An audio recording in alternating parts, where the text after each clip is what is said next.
Hola, buenas tardes. Damos comienzo al Ateneo Virtual COVID-19 del día de la fecha. Le corresponde en el día de hoy la presentación a la Regional Santa Fe y en nombre de la misma les doy la bienvenida a todos. La presentación y discusión de dos casos va a estar a cargo de los colegas del Hospital Cuyen de Santa Fe. Santiago Isa, Lucas Macaño y Néstor Carrizo. Bueno, los dejo a continuación con ellos para que presenten los casos y a continuación se discutan. Y bueno, nada más. Gracias. Buenas tardes. Bueno, ¿qué tal? Buenas tardes a todos. Yo soy Lucas Macaño, soy residente de la terapia intensiva del Hospital Cuyen de Santa Fe y vamos a compartirles los que tuvimos internado. Fíjense ahí. Bueno, vamos a presentar los dos casos que tuvimos internado desde el inicio de la pandemia en la unidad de terapia intensiva del Hospital Cuyen. El primer caso fue un paciente de 77 años de edad, que era hipertenso, diabético o insulino requiriente, insuficiencia cardíaca, insuficiencia renal crónica y un antecedente de una amputación suprapatelar izquierda. Este paciente fue derivado de la localidad de Ceres al segundo día de su enfermedad, con diagnóstico positivo de COVID-19 por PCR. El motivo de la derivación fue una hipoxia progresiva. El contacto del paciente fue de su pareja, la cual era COVID positivo y bueno, mantuvo un contacto estrecho con el paciente dada la dependencia del paciente para realizar sus actividades habituales. La localidad de Ceres estaba ubicada a 260 kilómetros de la localidad de Santa Fe hacia el norte. El paciente al ingreso a nuestro hospital se encontraba afebril, hipertenso, taquipneico con una frecuencia respiratoria de 32 respiraciones por minuto, sin sensación de falta de aire, saturando 86% con una máscara de reservorio de 15 litros. Al ingreso el score del Charlson era de 9, lo que representa una supervivencia a 10 años de 0%. Esto era dado por las comorbilidades que tenía el paciente, tanto la diabetes con daño de órgano blanco, la insuficiencia cardíaca, la insuficiencia renal crónica. El New Score era de 9, lo cual implica que es un paciente que debería tener monitoreo continuo e internación en un área de cuidados críticos. Y el Apache 2 al ingreso de 26, lo que representa también una mortalidad del 50%. En las primeras horas de su internación, el paciente presenta aumento de trabajo respiratorio, por lo cual se procede a la intubación orotraqueal. A la derecha de la pantalla vemos la radiografía de tórax del ingreso, lo cual puede evidenciar infiltrados bilaterales intersticiales. Inicia ventilación mecánica invasiva con el seteo que aparece en la tabla, una frecuencia respiratoria de 22, un BT de 6 mililitros kilo de peso ideal, una PIP de 8, FIO de 70, una presión meseta de 20, un driving pressure de 12 y una complacencia de 40. Entre otros exámenes complementarios que realizamos, hubo un ecocardiograma que mostraba diámetros conservados del ventrículo izquierdo, evidenciaba una hipertrofia concéntrica, la FEI estaba conservada, las cavidades derechas se encontraban dilatadas, pero con una buena función del ventrículo derecho. En la tabla de laboratorio del ingreso se puede evidenciar como patológico un aumento de la creatinina de 3,27, si bien el paciente ya era renal crónico, una urea de 1,45, una PCR de 106, LDH de 800, la ferritina aumentada de 796, la troponina T y el dímero D también aumentados, y una PAFI de 132. Al ingreso inicia el tratamiento con ampicilina, suractán, claritromicina y oseltamivir. Se decide también iniciar tratamiento con dexametasona a 6 miligramos día. Se procede a colocar bloqueantes musculares. En el momento del ingreso y la intubación orotraqueal, el paciente requiere dosis de vasopresores, noradrenalina CO2 gamas, y se le coloca también profilaxis antitrombótica de alto grado. Al día 8 de la enfermedad, se decide, según el protocolo de plasma de convaleciente estipulado por el Ministerio de Salud de la Nación, iniciar este tratamiento. Se le hicieron 2 dosis en total de 250 mililitros de plasma de convaleciente que fueron separadas por 12 horas cada una. En el momento de la transfusión no se evidenciaron reacciones adversas de ningún tipo. Posteriormente el paciente evoluciona con mejoría de la estabilidad hemodinámica, se logran suspender los vasopresores y continúa así con falla renal no oligúrica con valores estables, pero con requerimiento de diurético para lograr un balance negativo. Ahí en la tabla podemos ver la evolución tanto de la oxigenación, de las presiones pulmonares y de los parámetros de laboratorio que presentó el paciente durante la internación en terapia intensiva. Vemos que la PAFI fue mejorando en el transcurso de los días, mejorándose al día 12 y 14. Vemos que las presiones pulmonares se mantuvieron estables y bajas, una presión meseta máxima de 22 y un driving pressure máximo de 14, y la complacencia siempre se mantuvo cerca de 40. No presentó una acidosis respiratoria marcada, y vemos el comportamiento también de la ferritina y el LDH, que tuvo un pequeño aumento durante los primeros días de la internación, para luego tener un descenso. Lo que sí se ve es un aumento progresivo del dímero D, que llega a 3,75. El paciente al día 15 comienza con nuevos registros febriles, requerimiento de vasopresores. En este momento se decide tomar nuevos hemocultivos e iniciar tratamiento con vancomicina y meropenem, y progresa en los días sucesivos con hipoxemia, falla multiorgánico, que era progresión de su falla renal, volviéndose oligúrico y anúrico, y progresión de los requerimientos de noradrenalina con shock refractario casi, llevándolo al paro respiratorio y falleciendo al día 17 de su enfermedad. El siguiente paciente que tuvimos fue un paciente de 34 años. Este paciente no tenía antecedentes patológicos, era oriundo de la localidad de Cononda, que está ubicada a 55 kilómetros al sur de la capital provincial. Es derivado al cuarto día de su enfermedad, ya con la PCR positiva, y bueno, el motivo de elevación, tal como pasó con el paciente anterior, fue la hipoxemia progresiva que presentaba el paciente y probabilidades de requerir mayor complejidad. Al ingreso el paciente estuvo febril, con estabilidad hemodinámica, con buena mecánica ventilatoria, sin disnea, saturando 96% con la máscara de reservorio a 15 litros, una frecuencia respiratoria de 24. El New Score en este paciente era de 6, lo que representa a un paciente que debería estar supervisado al menos. Un score del Charlson de 0, esto es debido a que el paciente no tenía ninguna patología previa. Y el Apache al momento del ingreso es 6, lo que representa una mortalidad de 6%. Acá vemos la tomografía que se le realizó al ingreso del paciente, donde se veían infiltrados en vidrio esmerilado en ambos campos pulmonares, subpleurales y también centrales. Para destacar como patológico en el laboratorio, una LDH aumentada de 690, PCR 140, un dímero D bajo en este paciente, procalcitonía de 0,25, una ferritina aumentada de 1600 y una CPK levemente aumentada nomás de 254. El resto de los parámetros del laboratorio se encontraban dentro de la normalidad, menos una PCO2 un poco baja por la frecuencia respiratoria que presentaba el paciente. Evoluciona durante la internación en terapia intensiva con estabilidad hemodinámica sin requerimiento de vasopresores, siempre con frecuencia respiratoria menos de 30, saturando 96% con la máscara de reservorio a 15 litros, y sin el oxígeno la saturación caía a 85-91.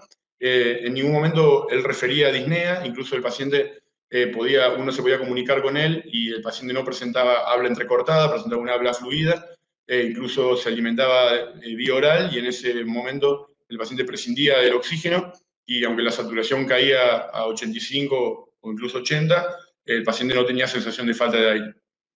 Al día 5, que fue el día posterior a su ingreso, decidimos, de la misma manera que hicimos con el paciente anterior, realizar el plasma de convaleciente, tal cual el protocolo del ministerio. Se realizaron también 2 dosis de 250 mililitros de plasma, sin reacciones adversas en ese momento, y se instala también tratamiento con dexametasona de 6 miligramos día, y el tratamiento antibiótico de la misma manera que instalamos en el paciente anterior.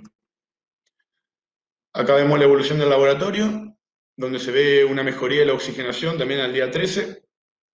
La PCO2 que se mantiene en el límite inferior, un poquito menos. Los glóbulos blancos que suben, pero también en contexto del que el paciente estaba recibiendo corticoides. La ferritina y el LDH vemos que tuvo el comportamiento parecido a lo que pasó con el paciente anterior, donde hay un aumento en los primeros días de internación para luego ir descendiendo. la PCR que marca un brusco descenso, y el dímero D, que en este caso tiene un leve ascenso los primeros días para luego descender. El paciente hacia el día 12, también como vemos en la tabla, presenta una mejoría en la oxigenación. Ya en este momento presentaba una saturación del 95% con la FIO al 50%, por lo cual se decide su paso a ser general a cargo de clínica médica. Y el día 16, ya estando el paciente sin requerimientos de oxígeno, se decide su externación. Bueno, acá compartimos el protocolo que regula el uso de plasma de pacientes convalecientes para los enfermos de COVID, que estipula el Ministerio de Salud de la Nación y se publica en el Boletín Oficial de la República Argentina. Este protocolo incluye a los pacientes mayores de 18 años con diagnóstico confirmado por PCR, tanto en hisopado nasofaringeo como muestra de secreciones respiratorias, admitidos en una unidad de cuidados críticos, enfermedad grave o con alto riesgo de progresión a una enfermedad grave o potencialmente mortal, previamente habiéndose informado y firmado el consentimiento informado por el paciente, o en caso de que el paciente no pueda consentir su tratamiento, de algún representante legal. Y quedan excluidos del protocolo los pacientes que han tenido reacciones adversas a algún hemoderivado en algún momento de su historia, o pacientes embarazadas. Como enfermedad grave se define al paciente que tiene frecuencia respiratoria mayor de 30, saturación menor a 93% de aire ambiente, como bien presentaban ambos pacientes, una FIO menor de, una PAFI, perdón, menor a 300, y infiltrados pulmonares mayores al 50% dentro de las primeras 24 o 48 horas, tanto por radiografía como por tomografía. Enfermedad con riesgo potencial para la vida son los pacientes que tienen falla respiratoria, que requieren respiración mecánica, shock séptico o falla multiorgánica. Y la dosis de plasma convaleciente que se utiliza es, como habíamos nombrado anteriormente, una unidad de 200 a 250 mililitros de plasma, previamente con anticuerpos testeados, pudiendo repetir la dosis dentro de las 12 horas, que fue lo que hicimos nosotros con ambos pacientes, infundidas en no más de 4 horas.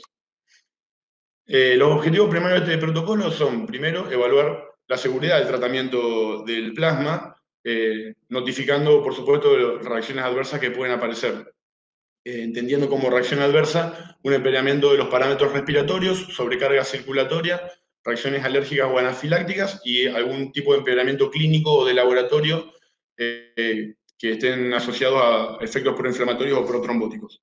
Y como efectos secundarios, evaluar la eficacia del tratamiento con el plasma convaleciente a través de la muerte, los días en que el paciente requiere asistencia respiratoria mecánica, los días de la internación en una unidad de cuidados críticos, los días de internación fuera de la unidad de cuidados críticos, pero con requerimiento de oxígeno, y los días de internación ya sin requerimientos de oxígeno.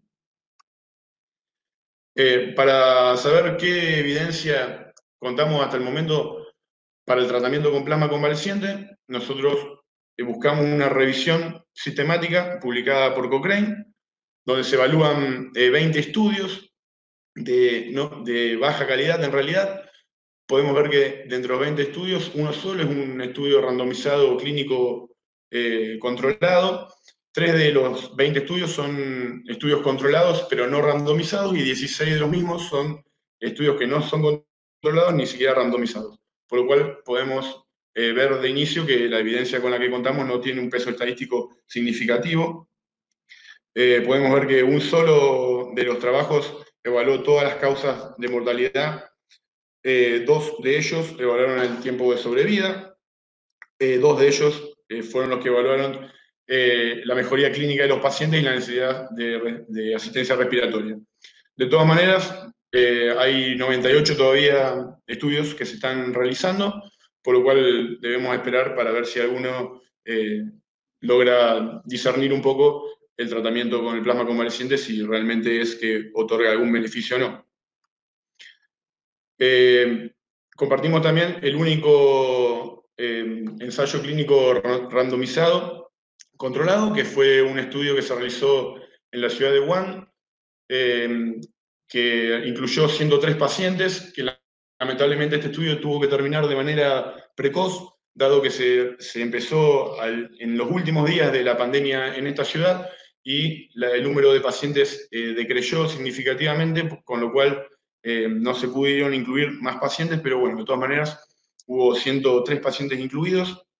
Vemos en la tabla de la derecha 52 pacientes que recibieron plasma y 51 pacientes que fueron al grupo control. La dosis que recibieron estos pacientes era de 4 a 13 mililitros por kilo de plasma convaleciente que tenía un título de anticuerpos de 1 en 640.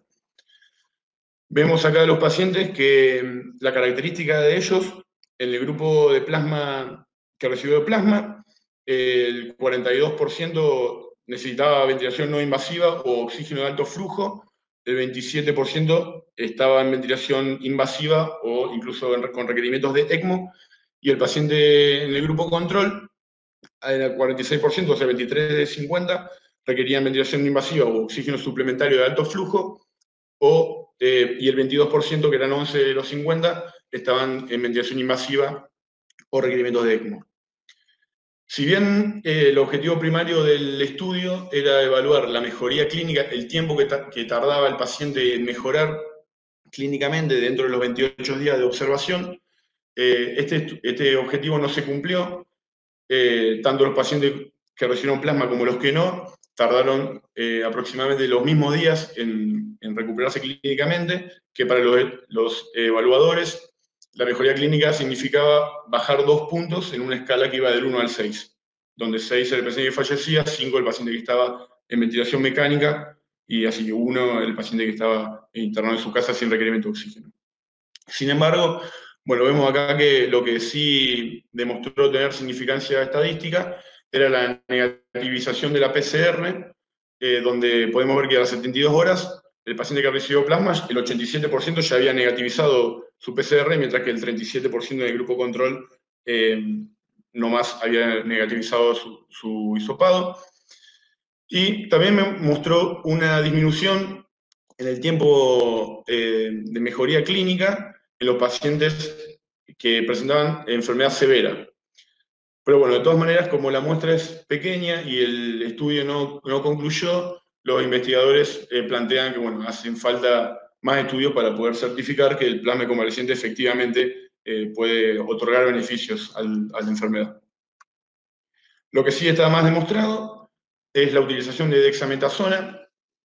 Acá podemos observar el estudio de Recovery, donde el total de pacientes que se incluyeron en el estudio hubo una mejoría de la mortalidad en el grupo que usó dexametasona 6 miligramos día durante 10 días, comparados con lo que usaron el tratamiento habitual, y ese beneficio es más marcado en los pacientes más graves, sobre todo los pacientes que utilizaron ventilación mecánica.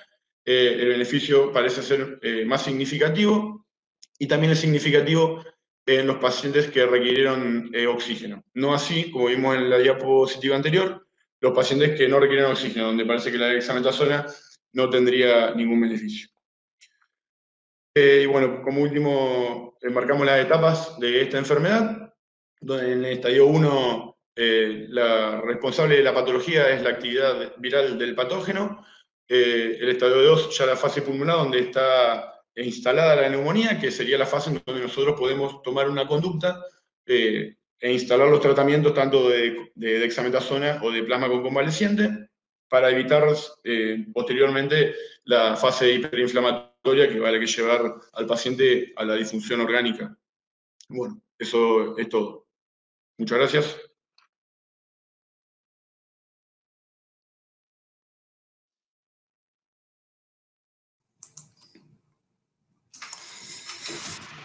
Bueno,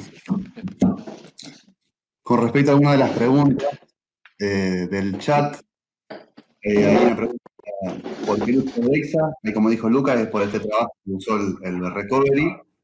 Dentro de la gran mayoría de los fármacos que hemos utilizado para mejorar los resultados de los pacientes con COVID, fue uno de los que mejores resultados ha tenido, como bien dijo Lucas, tanto en pacientes con oxígeno o en ventilación mecánica invasiva.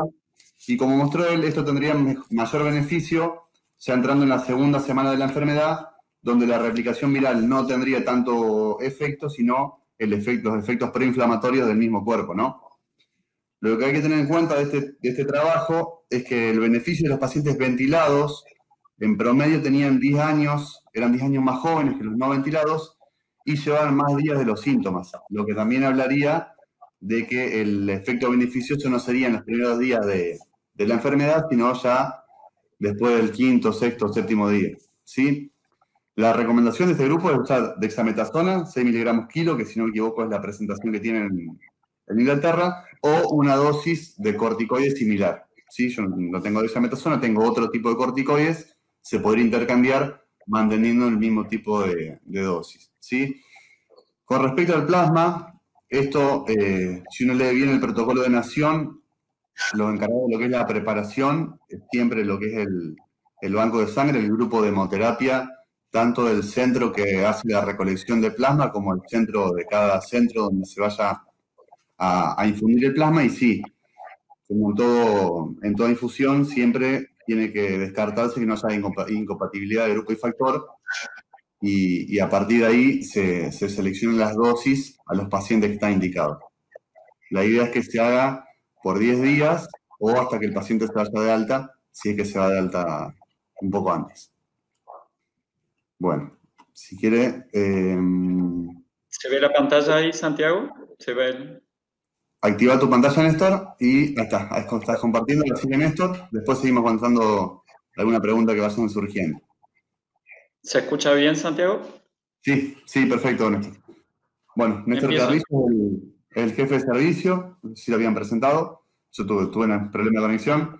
Jefe de servicio de la terapia del Hospital Cuyen y es el encargado de la sección de ECMO de nuestro centro, que somos centro de derivación regional en todo lo que es la zona de Santa Fe y provincias aledañas.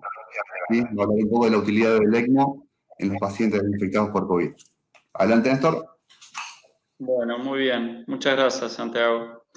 Bueno, como ustedes saben, a partir de marzo del 2020, la Organización Mundial de la Salud decretó la pandemia.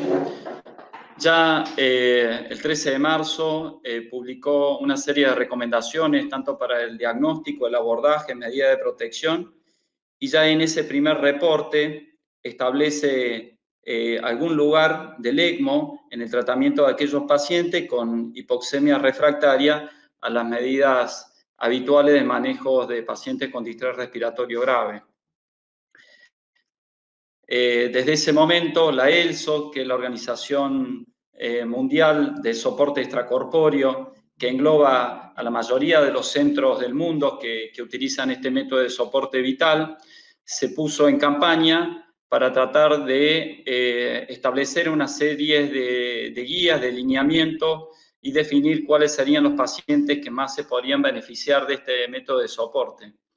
En base a eso, empezó a buscar un grupo de expertos dentro de esta organización y tratar de establecer estas guías en base a experiencias previas de pandemias sufridas que sufrió la humanidad y también en aquellas otras situaciones en donde el ECMO dio un aporte importante en aquellos pacientes con terapias convencionales y que a pesar de esto evolucionaban con refractariedad. Ya hace varios años la CHES publica una serie de recomendaciones de cómo debe actuar el área crítica de la mayoría de las instituciones en caso de una situación de pandemia, y se entiende que en toda situación de pandemia siempre hay un desequilibrio entre lo que es la demanda, o puede haber un desequilibrio entre lo que es la demanda y lo que son los recursos. Recursos en salud no son solamente médicos, sino que intervienen medicamentos, intervienen equipamientos, intervienen instituciones, interviene también lo que es todo lo que es el soporte logístico. Por eso es que se recomienda, si uno puede predecir el tipo o el grado de ola de contagio, uno debe ir estableciendo niveles de lo que se denomina niveles de contingencia, o sea, niveles de aumentar la capacidad instalada, ya sea de elementos de máquinas, de medicamentos y de recurso médico. Cuando hay una oleada menor, uno debería incrementar un 20% la capacidad instalada, en situaciones moderadas un 100%. Y si esa oleada es mayor, uno debería incrementar un 200% la capacidad instalada. Entonces tenemos situación de manejo convencional cuando es una ola pequeña, no hay un aumento severo del número de los pacientes que puedan llegar a necesitar cuidados críticos, situación de contingencia en aquellas situaciones moderadas y en aquellos pacientes, en aquellas situaciones en donde hay un pico acelerado, muchas veces por más de que uno suba más de un 100% la capacidad instalada, los cuidados, como ustedes pueden ver en esta curva, los estándares de cuidados caen, ¿tá? El ECMO, como método de soporte, requiere todo esto. El ECMO no es solamente un aparato, el ECMO es un trabajo en equipo en donde intervienen médicos, donde intervienen enfermeros, perfusionistas, farmacéuticos. Requiere una institución que tenga todos los elementos necesarios para dar soporte a las probables complicaciones que pueden tener estos pacientes y requiere, como ustedes también pueden ver acá, una logística especial, que no es solamente llevar un registro de los datos, sino también llevar una logística para que se encuentren disponibles a toda hora todos los elementos que habitualmente se requieren en este tipo de pacientes, ¿tá? Por eso, la ELSO recomienda, digamos, antes de planificar eso, poder determinar en qué situación se encuentra nuestro hospital, cómo se encuentra la región en donde está implementado un programa de ECMO, para ver si es posible brindar este soporte en aquellos pacientes que tengan hipoxemia refractaria con o sin shock agregado. Entonces, podemos tener una situación de capacidad convencional en donde el número de pacientes afectados no es significativo, en donde seguramente la institución puede tener capacidad para dar soporte de ECMO en pacientes COVID y pacientes no COVID. En esta situación, la ELSO recomienda, si es necesario, hacer soporte venoarterial que se haga, y en aquellas áreas donde centros que tengan mucho expertise y muchas casuísticas, también está recomendado realizar ECMO en paro cardiorrespiratorio refractario. Si la situación, uno se encuentra en una situación de contingencia nivel 1, acá es necesario un aumento de la capacidad instalada. Es aquí donde uno tiene que buscar cuál es el mejor paciente, cuál es el paciente que más se puede beneficiar del uso del ECMO, y obviamente van a ser aquellos pacientes jóvenes con solamente un solo fallo de órgano, con pocas comorbilidades.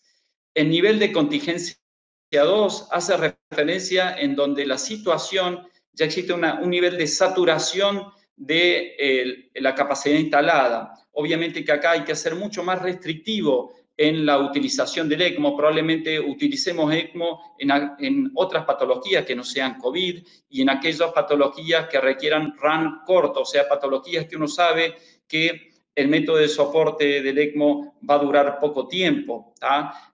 No se recomienda en estas situaciones utilizar el ECMO venoarterial, menos aún la implementación de ECMO en paro cardiorrespiratorio refractario, porque el ECMO demanda, como habíamos dicho, la utilización de mucho recurso humano, y en esta situación de saturación, ese recurso humano tiene que ser derivado para la asistencia de pacientes en diferentes áreas. Ni hablar en aquella situación de crisis, capacidad en crisis, en donde obviamente los recursos, tanto humanos como de monitoreo y demás, van a estar destinados al mantenimiento convencional de estos pacientes. Obviamente, en esta situación de crisis no está recomendado la utilización del ECMO. O sea que hay que adaptarse a la etapa en la que está la enfermedad en la región. Tenemos que, obviamente, para buscar el máximo beneficio, hay que tratar de establecer cuál es el objetivo. El objetivo, obviamente, es dar un soporte de ECMO de alta calidad en aquellos pacientes que más se pueden beneficiar, manteniendo un entorno de seguridad tanto para el paciente y para el staff, ¿tá? Por ello hay que tener definido cada área, cada programa de ECMO, cada institución tiene que tener definido qué criterios de inclusión y de exclusión vamos a tener en los pacientes COVID que pueden llegar a requerir ECMO. Y obviamente la ELSO en abril publicó sus recomendaciones estableciendo algunos criterios de inclusión y de exclusión, recomendando, por ejemplo, tener en cuenta en aquellas situaciones de hipoxemia refractaria, después de que se ha implementado todo un tratamiento por pasos de lo que se hace en los pacientes con distrés respiratorio, en aquellos pacientes con PAFI menor de 150, altamente recomendado la posición prono, bloqueante de neuromusculares, la titulación de PIP según la mecánica ventilatoria, maniobra de reclutamiento, eso va a considerar según el protocolo de cada centro para evitar el barotrauma, la utilización, si se dispone de dióxido nítrico inhalado, y si a pesar de todo esto el paciente persiste con una hipoxemia, con una PAFI menor de 80 por más de 6 horas, una PAFI menor de 50 por más de 3 horas, o hipercamia refractaria por más de haber aumentado el volumen minuto, todo lo que más se puede, y el paciente no tiene contraindicaciones, ese puede llegar a ser un paciente que se puede beneficiar de la terapia con ECMO. Con respecto a... como le comentaba, es dar un soporte de ECMO de alta calidad en aquellos pacientes que más se pueden beneficiar, manteniendo un entorno de seguridad para el paciente y para el staff. Por eso se establecieron estos criterios de inclusión y exclusión, y habíamos dicho que entre los criterios de inclusión utilizaba principalmente la ESO, recomienda aquello determinado en el trabajo de Olia. Aquellos pacientes severamente enfermos con hipoxemia severa, PAFI menor de 80 por más de 6 horas, PAFI menor de 50 por más de 3 o hipercamia refractaria. Y si estos pacientes no poseían contraindicaciones, pueden ser pacientes que para considerar la terapia de ECMO. ¿Cuáles son los criterios de exclusión? Algunos criterios absolutos, principalmente está relacionado a la edad del paciente. Después de los 50 años, 50, 55 años, la posibilidad de mejoría de la sobrevida en estos pacientes decae en forma significativa. Por eso, una edad superior a 65 años es lo que se pone como punto de corte de referencia o como consejo para no implementar la terapia de ECMO en un paciente que tenga neumonía severa y distrés respiratorio por COVID. También está recomendado la evaluación de la escala de fragilidad clínica, que es una escala que se utiliza mucho en geriatría, porque obviamente estos pacientes, la mayoría de estos pacientes tienen edad avanzada, y obviamente utilizar un método de alto costo en pacientes que tienen alta morbilidad y que su calidad de vida previa no era adecuada, tampoco está recomendado. Y en aquellos pacientes que tienen más de 10 días de ventilación mecánica o tienen comorbilidades significativas como enfermedad renal crónica avanzada, cirrosis, demencia, tampoco está recomendada. Como le decía, esta escala de fragilidad clínica está relacionada principalmente al grado de dependencia de los pacientes. Y en este trabajo se puede evidenciar claramente cómo la edad es un factor de corte tremendo para la definición de mejoría de la sobrevida en los pacientes con COVID. En este trabajo, esta información fue basada en trabajo de pacientes no COVID y se puede ver como punto de corte de los 55 a 65 años cómo a partir de esa edad la mejoría de la sobrevida establecida en este eje de ordenadas cae significativamente, en donde aquellos pacientes que tienen más de 64 años, la posibilidad de mejoría de la sobrevida es de un 20%. Obviamente que también esto está en relación a la experiencia, a la expertise del centro en donde se hace la medida de soporte. La ELSO, aparte de definir criterios de inclusión o recomendar criterios de inclusión y criterios de exclusión, también establece una serie de recomendaciones en cuanto al modo de soporte, en cuanto a qué medidas de protección personal, estrategia de canulación, cuidado del paciente durante el RAN, estrategia de anticoagulación, qué cuidado tener durante el WINI y algunas consideraciones en cuanto a lo que es ECMO móvil. En el año 2018, la ELSO publica una nomenclatura para tratar de establecer y organizar, digamos, ordenar todas las que son las definiciones de lo que es el soporte vital extracorpóreo y establece al ECMO como aquel soporte vital en donde el principal objetivo es la oxigenación de la sangre y al ECOR como aquel soporte extracorpóreo en donde el principal objetivo es la eliminación del dióxido de carbono.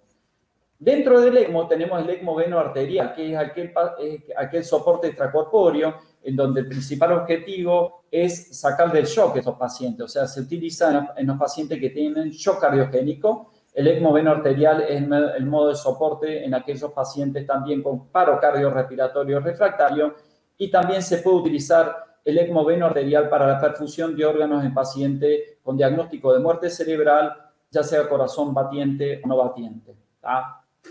El ECMO veno-venoso, ECMO respiratorio, está dado en aquellas pacientes con hipoxemia refractaria, y el ECMO VVA o veno-arterial en aquellos pacientes que combinan tanto un fallo respiratorio refractario como shock cardiogénico asociado. En un comienzo, la estadística de los pacientes COVID mostraban una alta incidencia de afectación cardiovascular. Entonces, se pensaba que los pacientes fallecían principalmente por disfunción cardíaca. La realidad es que con el correr de los meses, la estadística fue mostrando, los análisis y estudios fueron mostrando de que no es así. Tan es este trabajo en Wuhan, con 150 pacientes incluidos, se vio que la principal causa de muerte de estos pacientes en un 53% era insuficiencia respiratoria refractaria sola, sin afectación del punto de vista hemodinámico. Un 33% era pacientes que tenían insuficiencia respiratoria refractaria más algo de compromiso cardiovascular. Y la afectación cardíaca sola estaba en relación a solamente un 5% de los pacientes. ¿Tá? Esto se relaciona también a la estadística actual. Fíjense, el principal modo de soporte extracorpóreo utilizado en la actualidad en los pacientes COVID es el ECMO veno-venoso. O sea que el principal compromiso de gravedad de estos pacientes sigue siendo la insuficiencia respiratoria, y el compromiso hemodinámico y cardiovascular no es significativo en el total de estos pacientes graves. Fíjense la estadística del día de hoy. Esto es que es lo que registra hasta el día de hoy la ELSO. ¿Tá? La media de edad de los pacientes soportados en ECMO es de 48 años. ¿Tá? Y se ve, como ustedes pueden apreciar acá, que el 94% del soporte de ECMO está determinado por ECMO respiratorio, o sea, ECMO veno-venoso, un 3% ECMO cardíaco, y se ha realizado muy poco procedimiento en paro cardiorrespiratorio refractario en pacientes COVID. En cuanto a las medidas de protección personal, obviamente, tanto la canulación en sí requiere la medida de protección de barrera de alto grado, un nivel 3 de protección de barrera, pero como pueden haber algunos eventos de desconexiones, obviamente que está recomendado las medidas de protección de aerosoles, con las máscaras N95, y si existe o está a disposición sistema de purificación del aire inspirado, se puede utilizar. Y también recomienda la ELSO si se dispone la utilización de ambientes con presión negativa, con renovación del aire de más de 12 veces por hora en la unidad. Pero si no se dispone de eso, lo mismo se puede utilizar este método de soporte vital. ¿Tá? Te decía que las posibilidades de contaminación a través de la membrana del oxigenador es muy baja. Uno puede llegar a considerar que contaminación si existe una rotura de la membrana con leak de plasma y que justo en ese momento el paciente concuerde con un periodo de viremia. ¿Tá? Eso está dado que las membranas están formadas por miles de fibras huecas de polimetilpentano que son impermeables al plasma y que tienen un poro menor de 1 micra. Las partículas virales tienen ese tamaño un poquito más grande y uno puede llegar a considerar entonces que puede haber plasma. Como ustedes pueden ver en esta imagen a la derecha, esta membrana se ve esa espuma. Normalmente no tiene que suceder eso, y cuando uno ve espuma en una membrana de un oxigenador en un paciente en ECMO, hace referencia a que existe un daño de la membrana y en ese momento la decisión es cambiar la membrana del circuito o ambas cosas. En cuanto a la estrategia de canulación, lo recomendado en general que sea el operador de mayor experiencia con el máximo nivel de protección, no más de 5 personas en el área, en el box del paciente. Y en cuanto a cuál es la localización más recomendada, el acceso fémoro-yugular y el fémoro-femoral son los dos más recomendados por la rapidez. No está recomendado la utilización de cánulas doble lumen porque tienen mayor riesgo de trombosis, porque estas cánulas se recomienda que sean colocadas en el área de hemodinamia, y la movilización de los pacientes a diferentes áreas de la institución lleva riesgo a la contaminación y obviamente a la infección de otras áreas. A su vez, estas cánulas doble lumen tienen mayor riesgo de trombosis y no tienen coating como las que se utilizan en las canulaciones diferidas, o sea, femoroyugular o femorofemoral. También se recomienda utilizar cánulas que tengan el mayor frenchaje posible. De esta forma, en todo sistema de ECMO, mientras mayor es el frenchaje de la cánula de drenaje venoso, mayor va a ser el soporte que uno le va a poder dar al paciente con mayor litros por minuto de sangre oxigenada. En cuanto al ECMO venoarterial, el acceso recomendado es el femorofemoral, o sea, tomar sangre a través de una canulación venosa femoral cuya punta de cánula está a nivel de la vena cava retrohepática o a nivel de la aurícula, y devolver la sangre a través de una canulación femoral cuya punta de cánula va a llegar a la aorta en sus primeros inicios, ¿tá? Recomendando obviamente siempre una cánula de perfusión distal para evitar la isquemia de la extremidad en donde se coloca la cánula de infusión de sangre oxigenada. No está recomendado utilizar aquellos métodos de soporte combinados, o sea, ECMO venoarterial en preventiva, es decir, aquellos pacientes que tienen fallo respiratorio severo y por algún motivo, como uno tiene pensado obviamente colocarlo en ECMO y uno prevé que puede evolucionar con shock cardiogénico o empeoramiento de la parte hemodinámica, no está recomendado en forma preventiva colocar un método de soporte venoarterial para dar soporte respiratorio y hemodinámico.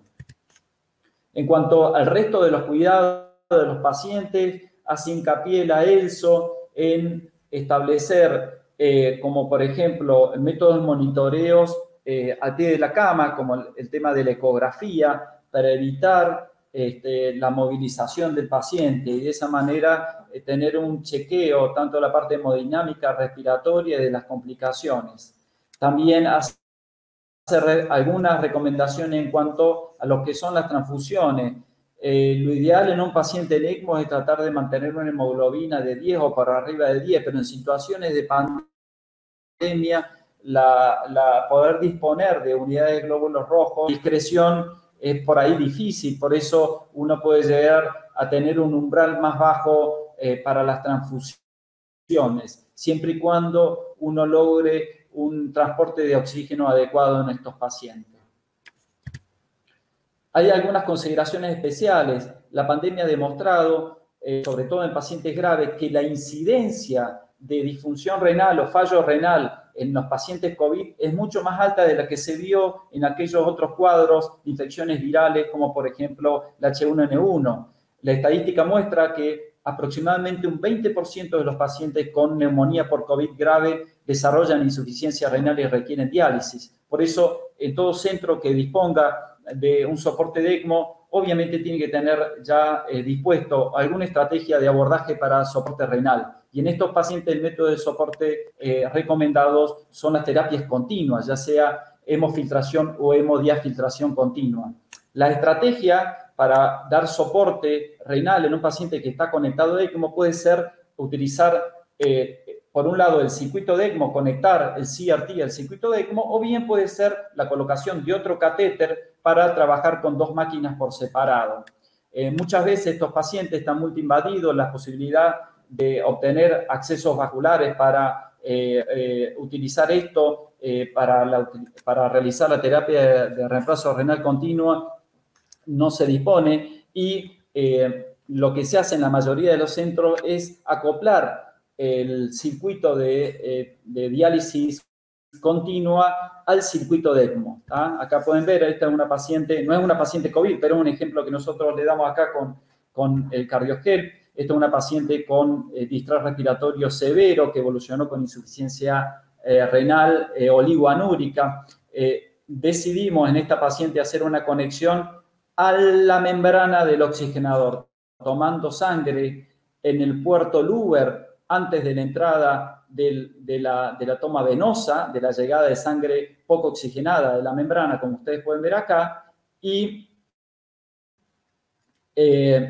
este circuito va dirigido al aparato de CRT, en este caso la PrismaFlex, y después de que se ha realizado lo que es el ultrafiltrado y la depuración de la sangre, se devuelve al paciente a través del puerto Luger que se ve en la cara arterial de la membrana. De esa manera, uno puede dar soporte de ECMO sin dar soporte de reemplazo renal utilizando el circuito o la membrana del ECMO. Lo que es monitoreo en el paciente en ECMO, sobre todo en estos pacientes COVID, que no está recomendado, obviamente, salvo que exista una alta sospecha de alguna complicación grave neurológica, estar movilizándolo a hacer tomografía. El neuromonitoreo es algo muy importante, por lo que el electroencefalograma continuo, la pupilometría, lo que es el Doppler transcraneal o el sistema INVOS, que para ver la oxigenación tisular y compararla también con la de las extremidades, es muy importante para la detección de complicaciones. Otra característica particular de los pacientes COVID cuando están en situaciones críticas es la coagulopatía. La tendencia de los pacientes con neumonía grave por COVID es un estado hipercoagulable y se han hecho varios estudios con tromboelastrometría en donde el principal perfil de alteración que se ve, como ustedes pueden ver en esta imagen, es un aumento de la firmeza del coágulo y una disminución de la fibrinolisis. Esto hace referencia a que estos pacientes tienen mayor riesgo de trombosis. Este estado procoagulante se ha visto también que tiene relación pronóstica. Los pacientes que tienen prolongado el TP, los pacientes que tienen un aumento del dímero D, de producto de degradación del fibrinógeno, son pacientes que tienen peor pronóstico y la mortalidad aumenta. Y está dentro del screening de laboratorio que uno hace en estos pacientes para ver la evolución. Por eso, como pueden ver en este trabajo, la incidencia de complicaciones de trombosis en los pacientes en ECMO es alta. Y en este otro trabajo holandés, de 184 neumonías por COVID, se vio una incidencia de 39 eventos trombóticos, principalmente embolia de pulmón.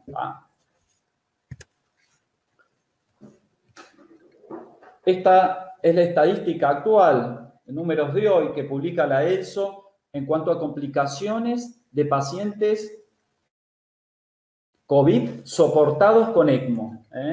Ustedes pueden ver que las complicaciones neurológicas, que suelen ser catastróficas muchas veces, es de un 5%. Fíjense, el fallo renal, y la mayoría con necesidad de reemplazo renal, un 24%.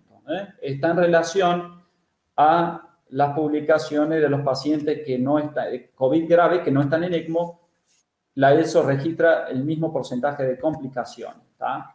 Por lo tanto, recomendación de expertos para la anticoagulación en el paciente con ECMO es que el nivel de anticoagulación tiene que ser un poco superior a lo que se utiliza en aquellos pacientes que están soportados con ECMO por otras patologías. Llevar niveles de KPTT entre 60 a 70 y llevar un anti-10 a 0,5, 0,7. Y en algunas situaciones, con complicaciones, utilizar la tromboelastrometría como método para diagnosticar alguna alteración y poder corregirla. En cuanto a lo que es el winning de soporte en ECMO, en pacientes en ECMO veno-venoso, uno tiene que tener criterios un poco más blandos para la salida de este método de soporte. O sea, no vamos a buscar una mejoría significativa de la oxigenación. Apenas el paciente empieza a mejorar la compliance pulmonar y con una estrategia de ventilación protectiva uno logra valores adecuados de oxigenación y perfusión tisular, es el momento para proceder al winning del ECMO veno-venoso. Y los criterios de winning de ECMO veno-arterial son los utilizados para cualquier patología. O sea, cuando el paciente ya recupera la función sistólica con una fracción de eyección mayor del 25%, un BTI mayor de 12 y un adecuado transporte de oxígeno en un paciente que puede ser decanulado de ECMO veno-arterial.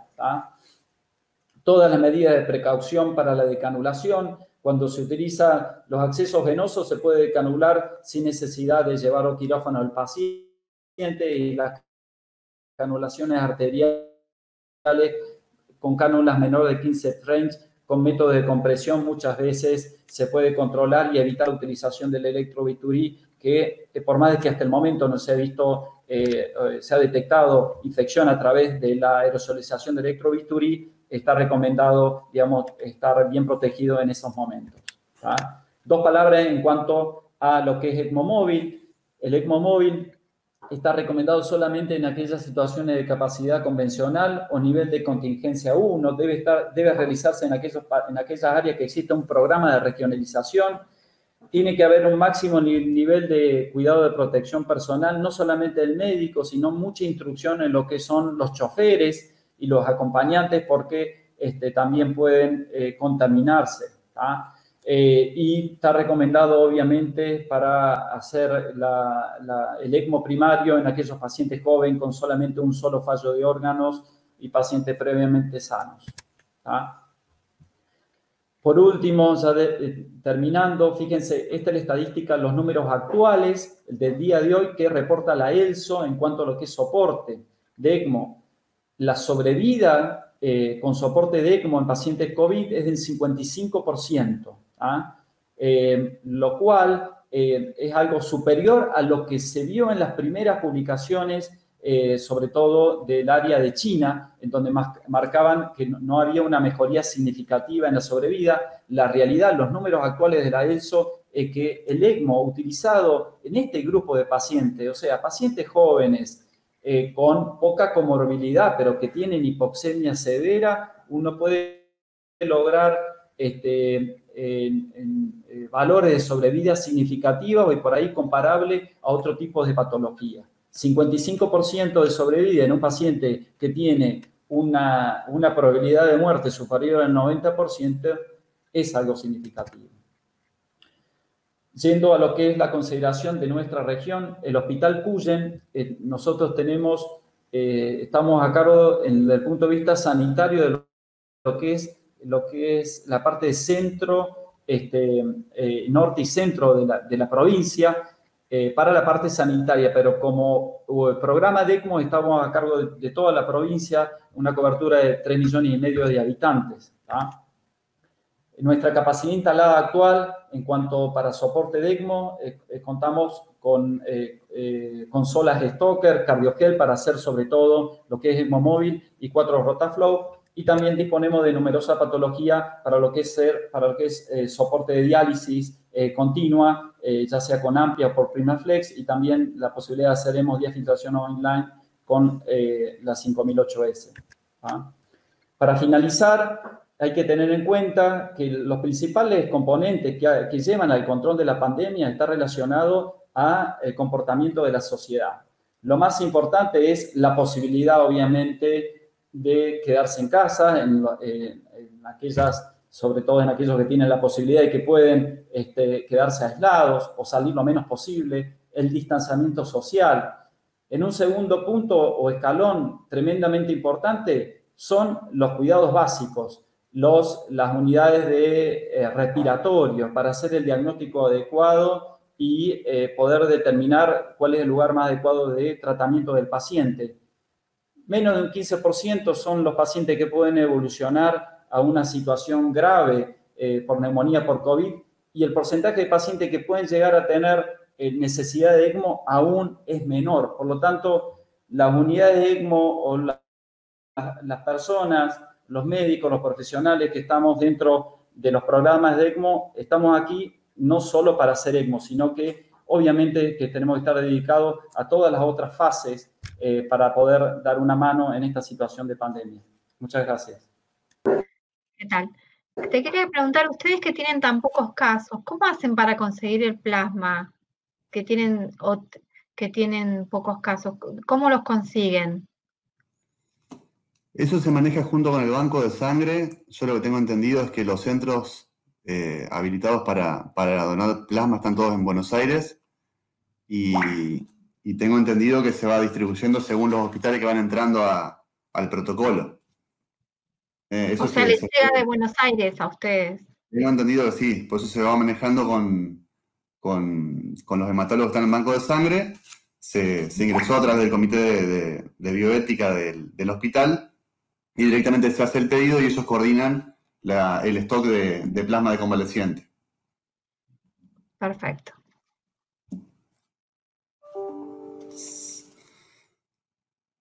Hola, ¿se escucha ahí? Bueno, voy contestando 2 o 3 preguntas que tenemos en el chat. Uno decía cómo pronamos a las embarazadas.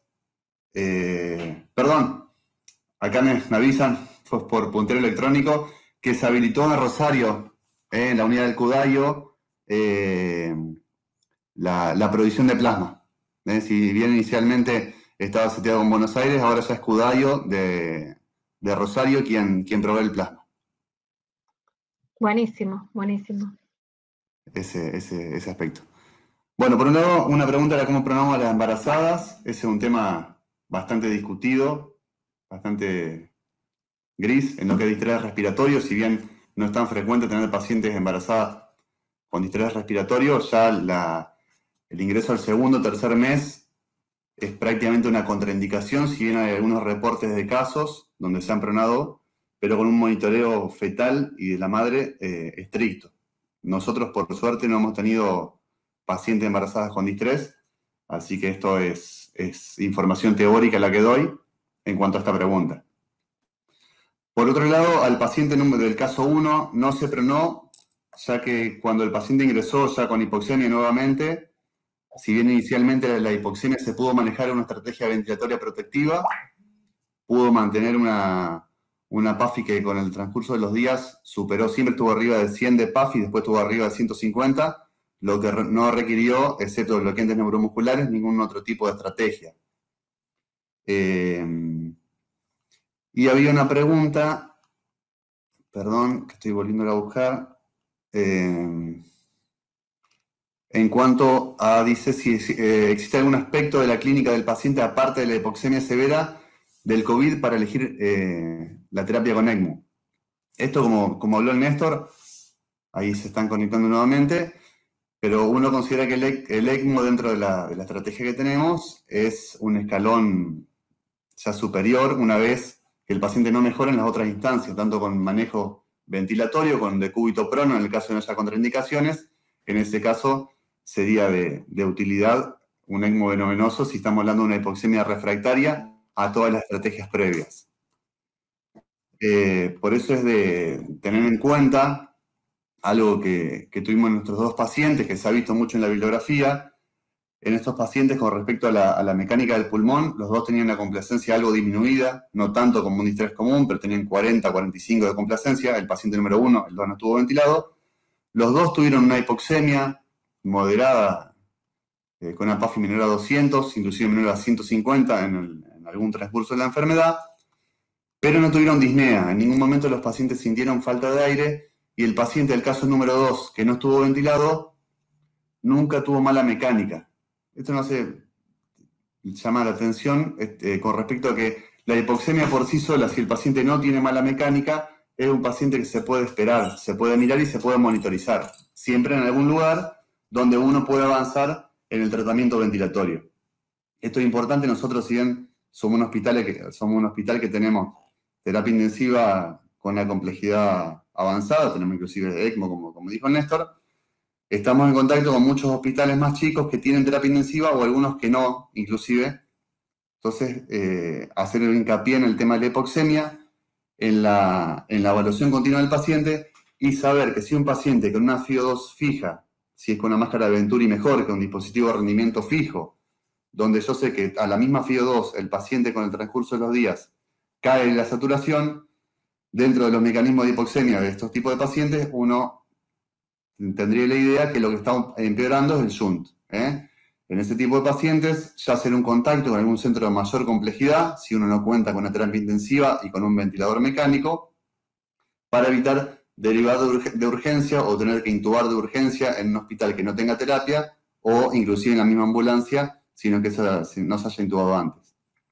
En los hospitales que tienen terapia intensiva, siempre la recomendación es el contacto con Néstor, que es el referente del hospital y del regional en ECMO, y siempre se intenta agotar la instancia previa, sobre todo hacer un decúbito prono. ¿Sí? Si el paciente se coloca en decúbito prono y no mejora, el equipo del CUSEM va hasta el hospital, se canula en el hospital del que va a ser derivado y ya después se traslada al CUSEM con el ECMO móvil para mayor seguridad.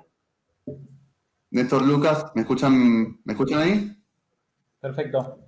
Néstor, había una pregunta acá con respecto a por qué las cánulas de doble lumen tienen mayor riesgo de trombosis.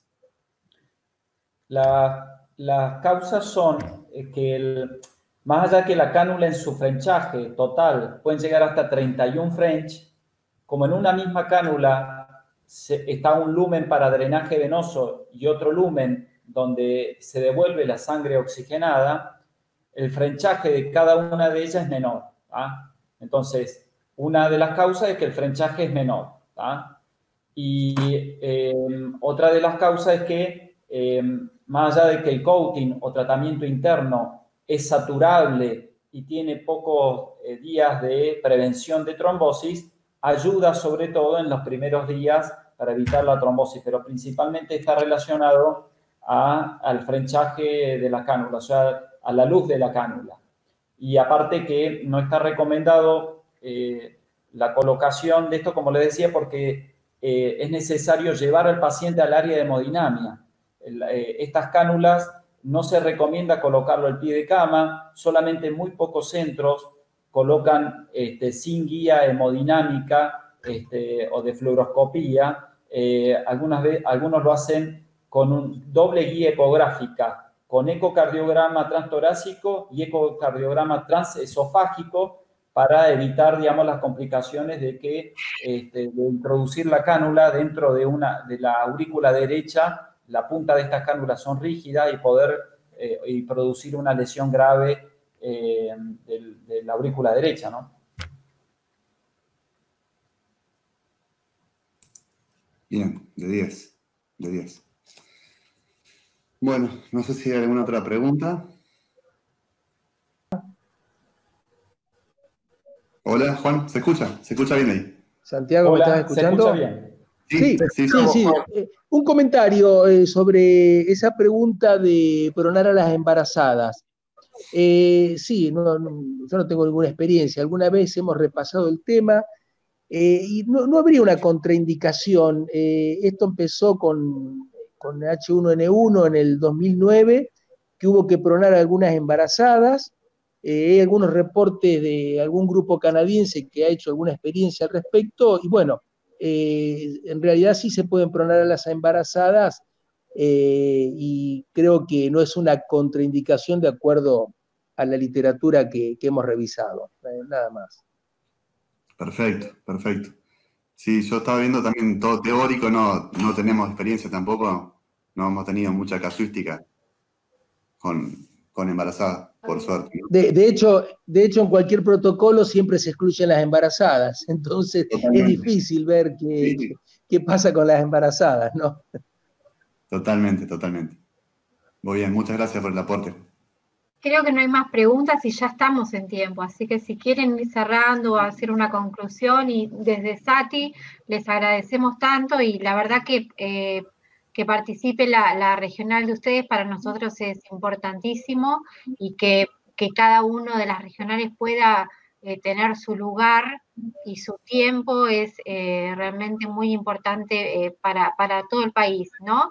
Que cada uno de nosotros pueda conocer la cara de cada uno de ustedes, y la realidad de sus centros, ¿no? Así que, bueno, la verdad que los felicito a cada uno de ustedes y muchísimas gracias por este Ateneo. Seguramente, no sé si todos saben que lo vamos a editar y vamos a dejar el link para que todo el mundo, el que no lo pudo escuchar, lo pueda escuchar. Bueno, los dejo para que hagan el cierre. Néstor, Lucas, ¿algún comentario?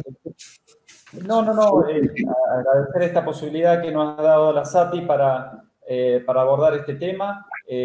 Como seguramente habrás comentado vos, Santiago, en lo que es la ciudad de Santa Fe capital, no hay, por suerte, no hay muchos pacientes ocupando áreas críticas por esta patología, pero bueno, hemos dispuesto desde la dirección del hospital una ampliación de la capacidad instalada de camas críticas y de camas para monitoreo del paciente ante cualquier evento de ola de pacientes que puedan llegar a venir.